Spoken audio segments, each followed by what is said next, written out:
eine Geschichte. Wir könnten daraus lernen, es täte in unserer Gesellschaft nur gut.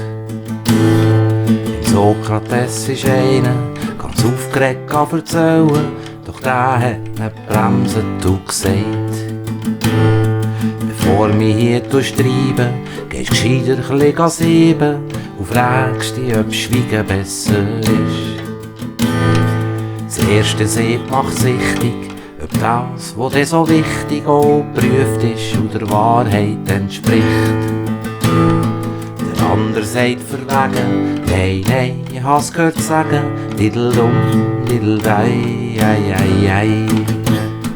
Das zweite Sieb ist Güte und wichtig ist Gott Güte, dass das, was du mir zu sagen hast, gut ist.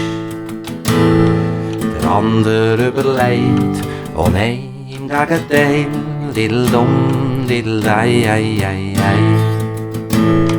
Das dritte säbelt fein und fragt uns in der Wein: Ist es echt notwendig, oh oder nicht?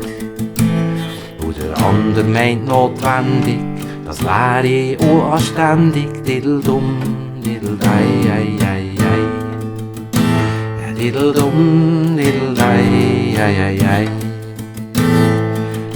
Der Sokrates: Warum machst du so Stress, wenn's nicht notwendig war und gut ist?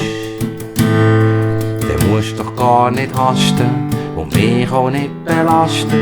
So Geschichten lass am gescheitsten, wo sie sind.